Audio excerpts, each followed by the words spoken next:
नमस्कार दोस्तों, हमारे चैनल में आपका बहुत बहुत स्वागत एवं अभिनंदन है। जैसा कि आप जानते ही हैं, हमारे चैनल पर चल रहा है यूपीटीजीटी संस्कृत व्याकरण प्रवेशिका का प्राकथन, जिसमें हम त्रिमुनियों का परिचय पढ़ चुके थे। आज हम पढ़ेंगे कुछ टीकाकार और उनकी टीकाएं और कुछ रचना और उनके रचनाकार। किसके अनुसार? संस्कृत व्याकरण प्रवेशिका डॉक्टर बाबूराम सक्सेना के अनुसार। हम केवल इतने पर ही बात करेंगे जितना बाबूराम सक्सेना जी ने इसमें अपनी पुस्तक में लिखा है। हम उन्हीं लाइनों पर चर्चा करेंगे और हमारी ये चर्चा वन लाइनर होगी, जिसको आपको याद ही करना पड़ेगा।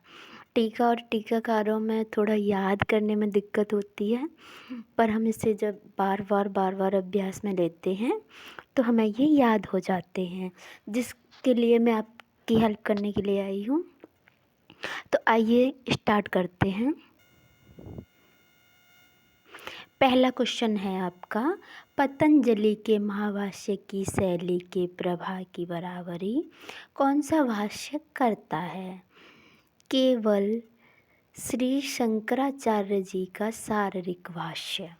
तो यहाँ से हमारे दो क्वेश्चन बन जाते हैं कि शंकराचार्य का कौन सा भाष्य है?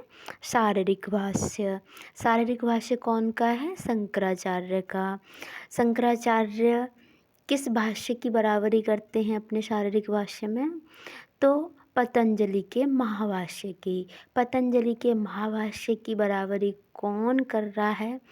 कौन से भाष्य इसकी शैली की बराबरी कर रहा है? तो शंकराचार्य का शारीरिक भाष्य। इस तरीके से हमें क्वेश्चन बनाने आने चाहिए। दूसरा है, त्रिमुनि किसे कहते हैं? बहुत आसान सा क्वेश्चन है। हम सब जानते हैं, यदि हम यूपीटीजीटी की तैयारी कर रहे हैं संस्कृत विषय से, तो ये हम सबको पता है, पर मैंने इसमें कोई भी क्वेश्चन छोड़ा नहीं है। सब बनने वाले क्वेश्चनों को मैंने बाबूराम सक्सेना की से लिया है, तो हम इस पर भी बात कर लेंगे। त्रिमुनि आपके पाणिनि, कात्यायन और पतंजलि जी हैं। आगे चलते हैं, हम विस्तार में उन्हीं के बारे में बात करेंगे जो ज़्यादा इम्पोर्टेंट हैं। इस तरीके के क्वेश्चन अब नहीं पूछे जाते हैं। दूसरा है आपका, जयादित्य और वामन द्वारा अष्टाध्यायी पर कौन सी टीका लिखी गई? तो जयादित्य और वामन ने अष्टाध्यायी पर एक टीका लिखी थी। इन दोनों ने लिखी थी, जिसका नाम है काशिका, जो सर्वांगीण वृत्ति है और इसका नाम काशिका है। तो काशिका टीका किसने लिखी? जयादित्य और वामन ने। किस पर लिखी है? अष्टाध्यायी पर लिखी है।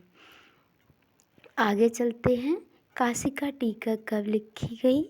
ये भी पूछ सकता है। तो काशिका टीका आपकी 660 ईस्वी में लिखी गई। आगे है काशिका टीका। काशिका टीका पर भी कुछ टीका लिखी गई, जो है आपकी व्यास टीका और पद्मंजरी। कौन सी? व्यास टीका और पद्मंजरी। तो व्यास हमारी जितेंद्र वृद्धि ने लिखी है और पद्मंजरी हरदत्त ने लिखी है। पद्मंजरी किसने लिखी है? हरदत्त ने। पद्मंजरी हरदत्त ने किस टीका पर लिखी है? काशिका टीका पर। पद्मंजरी कैसी टीका है? उपटीका है। किस पर लिखी गई है ये? काशिका टीका पर लिखी गई है। इसी तरीके से व्यास टीका कैसी टीका है? उपटीका है। काशिका टीका है, काशिका टीका के ऊपर भी टीका लिखी गई है, इसलिए इसे उपटीका कहते हैं। आगे है हमारी अष्टाध्यायी। अष्टाध्यायी पर हमारी काशिका वृत्ति लिखी गई है। कौन सी लिखी गई है? काशिका वृत्ति, जो कि जयादित्य और वामन ने लिखी है। किसने लिखी है? जयादित्य और वामन ने। जयादित्य और वामन की कौन सी टीका है? काशिका वृत्ति। काशिका वृत्ति किस पर लिखी गई है? तो अष्टाध्यायी पर। अष्टाध्यायी पर काशी का वृत्ति किसने लिखी है? जयादित्य और बामन ने लिखी है। आगे चलते हैं। इस तरीके के हमें क्वेश्चन बनाने आने चाहिए। भर्तृहरि द्वारा लिखित ग्रंथ वाक्यपदियम है।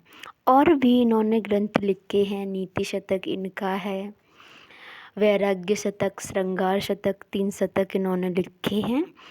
उन 3 शतक के आधार पर ऐसा लगता है कि इन्होंने व्याकरण को नहीं लिखा होगा। जैसे श्रृंगार शतक आपकी श्रृंगार के बारे में है, नीति शतक नीति के बारे में है, फिर उन्हें वैराग्य हो गया जो इन्होंने वैराग्य शतक लिखा।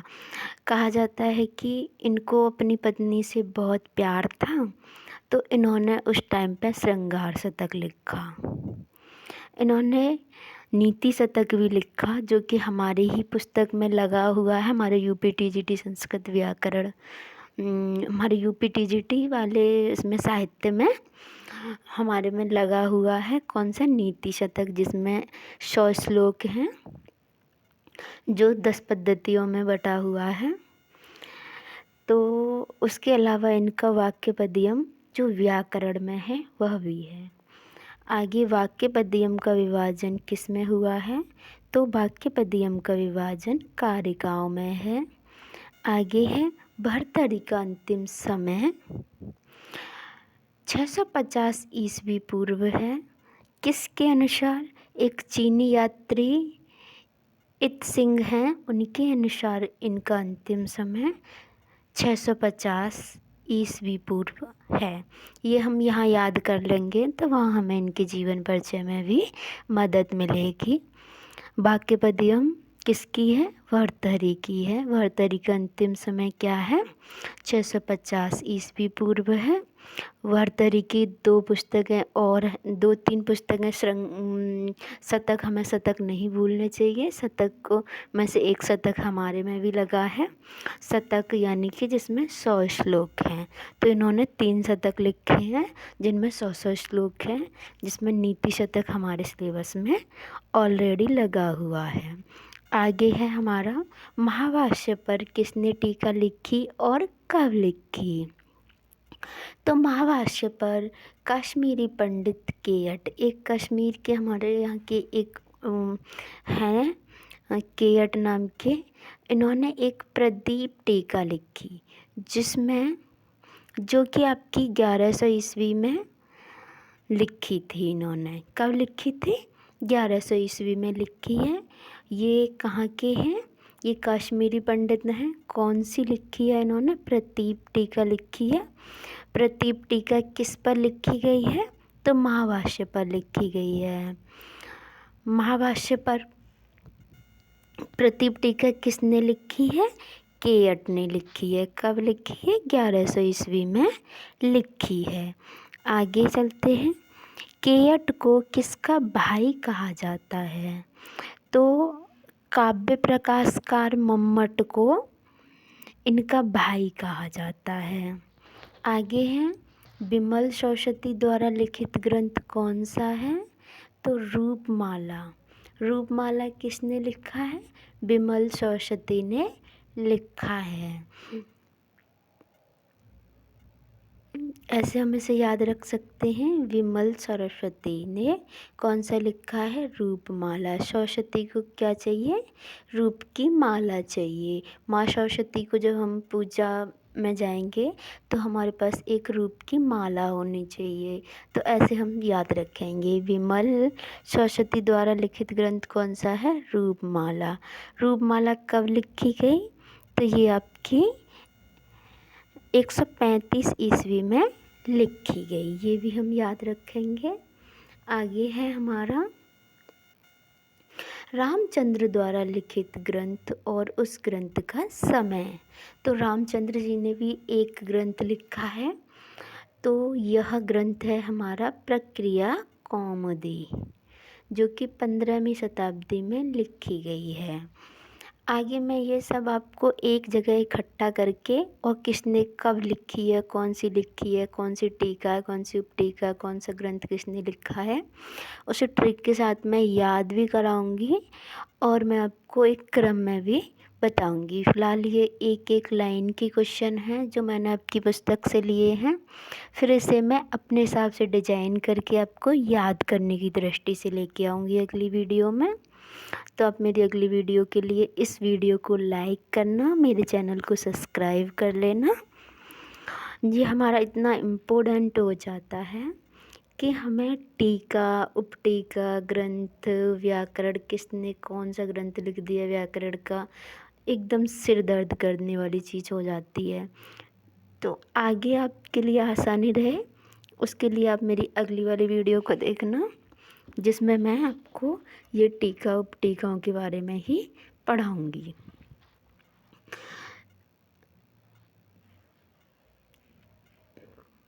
रामचंद्र जी ने लिखी आपकी प्रक्रिया कौमुदी, जो कि 15वीं शताब्दी में लिखी गई है। भट्टोजी दीक्षित का ग्रंथ और ग्रंथ का समय। तो भट्टोजी दीक्षित ने सिद्धांत कौमुदी लिखी, जो कि इनका समय 1930 ईस्वी है। ये बहुत प्रसिद्ध है, हम सब जानते हैं भट्टोजी दीक्षित की सिद्धांत कौमुदी। थोड़ा सा इनके समय के बारे में याद रख लेंगे, 1930 ईस्वी। एक है पौमदेव, इनके द्वारा लिखा हुआ ग्रंथ है मुग्धबोध। पौमदेव मुग्धबोध, इसे भी हम अगली वाली वीडियो में आपको याद कराएंगे। यहाँ हम याद करने की ट्रिक नहीं बताएंगे, यहाँ पर केवल हम आपको ये पूरा करा देते हैं। उसके बाद हम आपको नेक्स्ट वीडियो में से याद करने की ट्रिक भी बताएंगे। ये है इसके आगे सर्ववर्मा द्वारा लिखित ग्रंथ कौन सा है, तो कातंत्र। कातंत्र ग्रंथ किसके द्वारा लिखा गया है, सर्ववर्मा द्वारा लिखा गया है। आगे हैं आपके चंद्र गोभी द्वारा लिखित ग्रंथ चंद्र प्रवृत्ति। चंद्र प्रवृत्ति किसके द्वारा लिखा गया है, तो चंद्र गोभी द्वारा लिखा गया है। कैसी गोभी, चंद्र गोभी। भट्टोजी दीक्षित के पिता रंगोजी दीक्षित हैं। भट्टोजी दीक्षित के पिता रंगोजी दीक्षित। भट्टोजी के गुरु का नाम शेष कृष्ण है। भट्टोजी दीक्षित की टीका का नाम, इन्होंने एक प्रौढ़ मनोरमा सिद्धांत कौमुदी,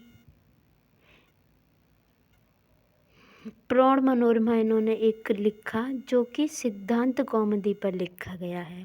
सिद्धांत कौमुदी किसकी रचना है, भट्टोजी दीक्षित की रचना है। इन्होंने अपनी ही रचना पर एक टीका लिखी, जिसका नाम है प्रौढ़ मनोरमा। प्रौढ़ मनोरमा आपकी बहुत इम्पोर्टेंट हो जाती है, क्योंकि इस पे भी उपटीका लिखी हैं और उन्हें आगे, जिसे हम आगे पढ़ेंगे, तो प्रौढ़ मनोरमा किसकी है, भट्टोजी दीक्षित की है। किस पे लिखी, इन्होंने अपने ही ग्रंथ सिद्धांत कौमुदी पर लिखी है। सिद्धांत कौमुदी किसकी है, भट्टोजी दीक्षित की। भट्टोजी दीक्षित ने सिद्धांत कौमुदी पर कौन सी टीका लिखी है, तो प्रौढ़ मनोरमा। प्रौढ़ मनोरमा किस पर लिखी है, सिद्धांत कौमुदी पर भट्टोजी दीक्षित ने लिखी है। आगे है हमारा, दीक्षित जी ने अष्टाध्यायी पर कौन सी टीका लिखी है, तो इन्होंने अष्टाध्यायी पर शब्द कौस्तुभ लिखी है। शब्द कौस्तुभ किस पर लिखी है, भट्टोजी दीक्षित ने अष्टाध्यायी पर। शब्द कौस्तुभ किसकी टीका है, भट्टोजी दीक्षित की टीका है। आगे चलते हैं हम।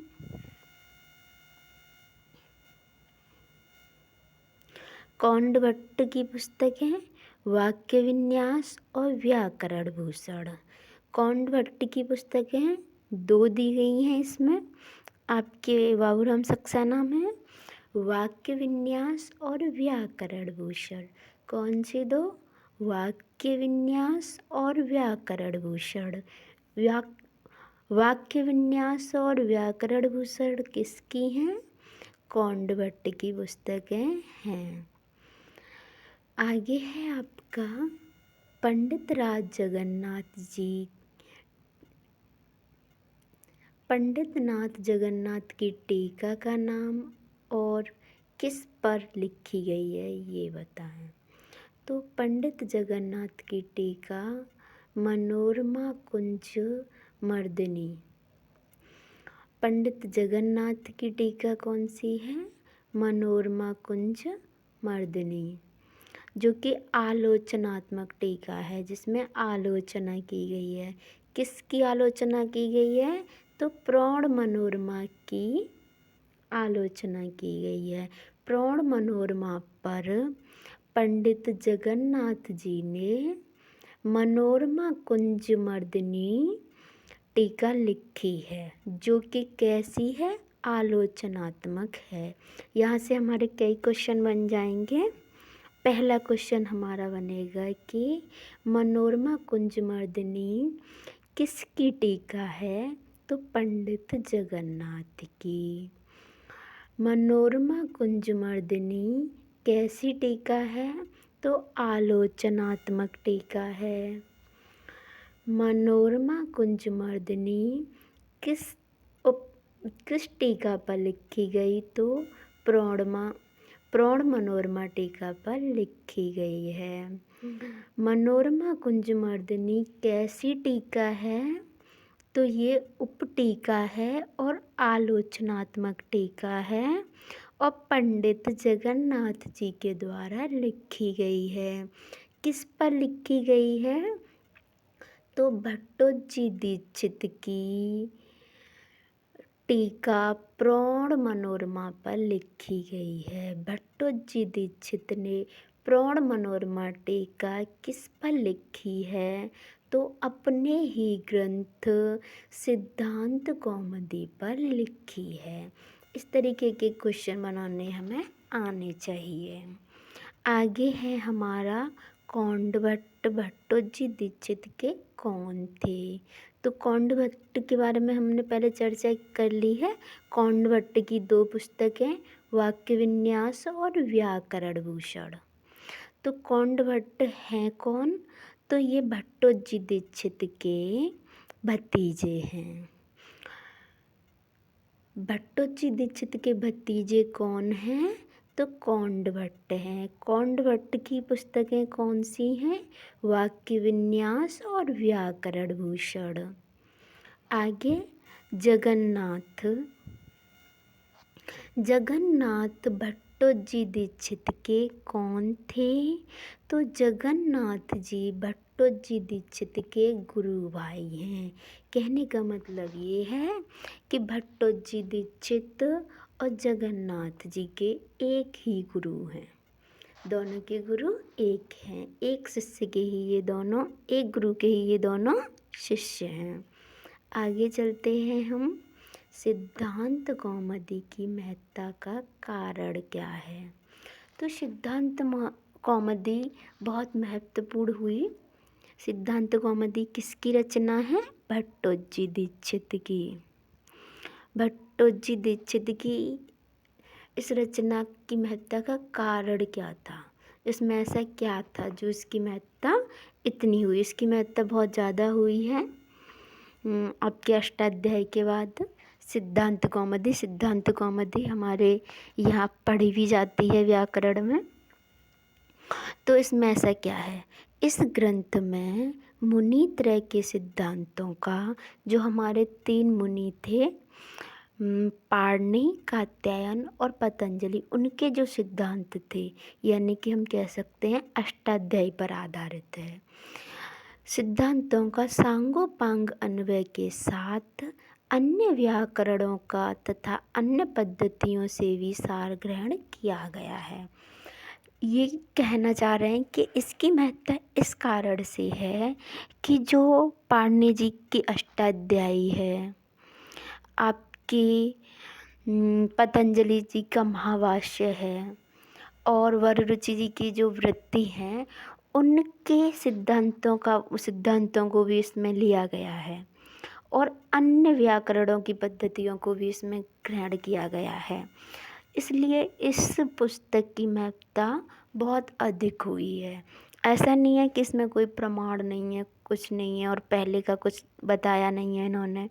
नहीं, ये अष्टाध्यायी को आधार लिया है इन्होंने, तीनों मुनियों को लिया है और अन्य व्याकरणकारों को भी लिया है, तब इन्होंने अपनी ये पुस्तक लिखी है जिसका नाम है सिद्धांत कौमुदी, जो कि है भट्टोजी दीक्षित जी की, जो बहुत प्रसिद्ध है, जिसकी बहुत महत्ता है। आगे हम चलते हैं। टीकाकारों में बहुत प्रसिद्ध व्यक्ति नागेश भट्ट। नागेश भट्ट जी ने सबसे अधिक टीकाएँ लिखी हैं।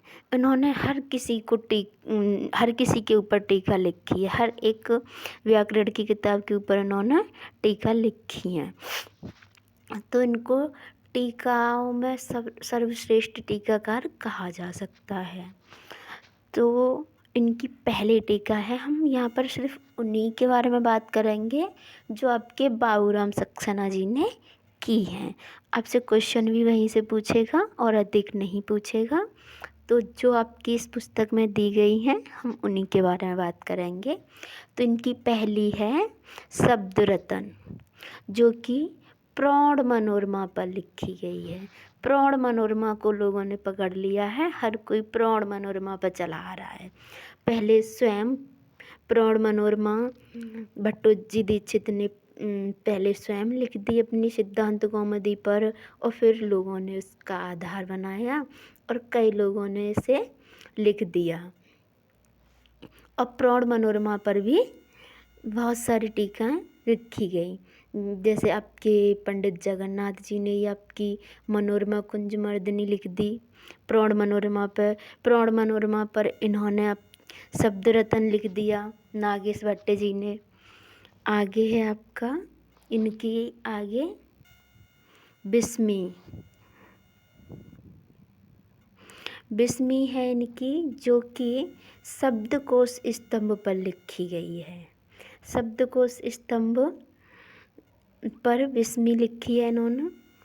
आगे आप इनकी व्याकरण सिद्धांत मंजूषा, एक और है इनका शब्देन्दु शेखर और परिभाषेन्दु शेखर। ये पांचों के नाम आपके बाबूराम सक्सेना जी ने अपनी पुस्तक संस्कृत व्याकरण प्रवेशिका में लिए हैं। तो हमने भी यहाँ पर केवल इन्हीं 5 की चर्चा की है। ऐसे हम आगे चलते हैं। इन्होंने नव्य व्याकरण की प्रतिपादन शैली में भी गंभीर विचार प्रकट किया है। ये भी यहाँ से भी क्वेश्चन पूछ लेता है कि नव्य व्याकरण की प्रतिपादन शैली में किसने अपना विचार प्रकट किया है? तो नागेश भट्ट को नव्य व्याकरणकार भी कहा जाता है। आगे है आपके सिद्धांत कौमुदी की रचना भट्टोजी दीक्षित ने की। ये हम बात करते ही आ रहे हैं काफ़ी देर से। सिद्धांत कौमुदी की रचना भट्टोजी दीक्षित ने की। यहाँ पर जानने योग्य ये है, लघु सिद्धांत कौमुदी और मध्य सिद्धांत कौमुदी की रचयिता वरदराचार्य हैं। वरदराजाचार्य हैं इनके सिद्धांत कौमुदी, लघु सिद्धांत कौमुदी और मध्य सिद्धांत कौमुदी। ये सिद्धांत कौमुदी पर इन्होंने लघु सिद्धांत कौमुदी और मध्य सिद्धांत कौमुदी लिख दी। ये भट्टोजी दीक्षित के ही शिष्य हैं। वरदराजाचार्य भट्टोजी दीक्षित के शिष्य हैं। इन्होंने सिद्धांत कौमुदी के बाद लघु सिद्धांत कौमुदी और मध्य सिद्धांत कौमुदी लिखी। क्यों लिखी? सिद्धांत कौमुदी का संक्षेप बालकों की सुविधा के लिए किस रूप में हुआ? सिद्धांत कौमुदी जो लिखी थी भट्टोजी दीक्षित ने, वो बालकों के लिए नहीं हो रही थी, यानी कि उसे हर छात्र नहीं पढ़ पा रहा था, उसमें कठिनाई आ रही थी। तो इनके ही शिष्य वरदराज आचार्य जी ने लघु सिद्धांत कौमुदी और मध्य सिद्धांत कौमुदी लिखी। किसके लिए? बालकों की सुविधा के लिए, क्योंकि बालक सिद्धांत कौमुदी को पढ़ने में समर्थ नहीं हो पा रहे थे। आगे है आपका वेदों के लिए चांद्र व्याकरण किसने बनाई और कब? तो बौद्ध पंडित थे एक चंद्रगौमी, जो कि 470 ईस्वी में इन्होंने ये व्याकरण बनाया, बौद्धों के लिए बनाया। बौद्ध पंडित चंद्रगौमी ने ये कब बनाया? 470 ईस्वी में बनाया।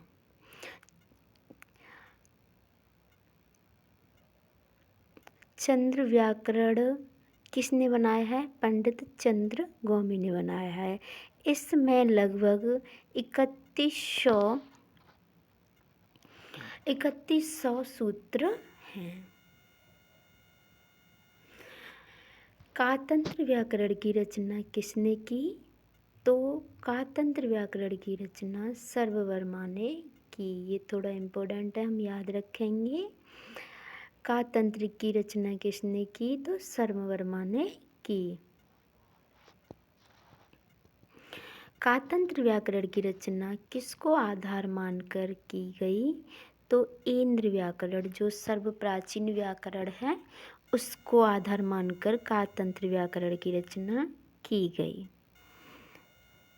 आगे है कातंत्र व्याकरण की रचना का समय। ईसा की पहली शताब्दी संभवतः कह रहे हैं, ये निश्चित नहीं है। ईसा की पहली शताब्दी कातंत्र व्याकरण की। जैनेन्द्र व्याकरण 6वीं शताब्दी में लिखा गया और शाक्टायन का शब्द अनुशासन 8वीं शताब्दी में। शाक्टायन थे, इन्होंने शब्द अनुशासन लिखा। शब्द अनुशासन 8वीं शताब्दी में लिखा गया है। 8वीं शताब्दी में शब्द अनुशासन किसने लिखा है? तो शाक्टायन जी ने शब्द अनुशासन लिखा है। आगे है आपका हेमचंद्र का अनुशासन। हेमचंद्र ने अनुशासन लिखा है, जो कि 12वीं शताब्दी में लिखा गया है। आगे हैं आपके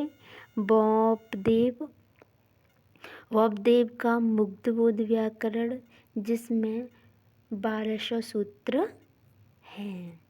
आगे आपका वोपदेव वैष्णव थे, इन्होंने व्याकरण का अभी तक पोमदेव वैष्णव थे, इनके व्याकरण का अभी भी बंगाल में चैतन्य महाप्रभु के कार्य क्षेत्र में बहुत प्रचार प्रसार हो रहा है। यानी कि पोमदेव वैष्णव थे और इनका व्याकरण बंगाल में अभी भी चल रहा है। पोमदेव का व्याकरण कौन सा है? मुग्धबोध व्याकरण।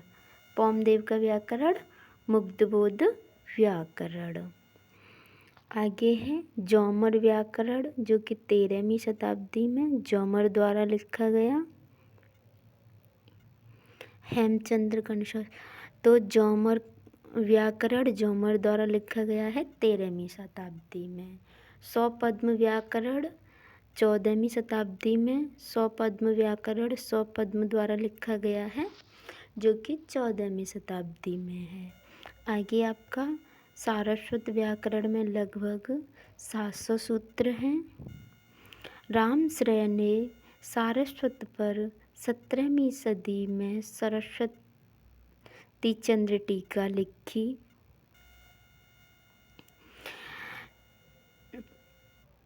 जो कि काशी के क्षेत्र में बहुत प्रचलित हुई। तो आज के लिए बस इतना ही। मैं आशा करती हूँ कि आपको मेरी वीडियो समझ में आया होगा, मेरा पढ़ाया आपको मेरी वीडियो पसंद आई होगी। आपका बहुत बहुत धन्यवाद ये वीडियो देखने के लिए। नमस्कार।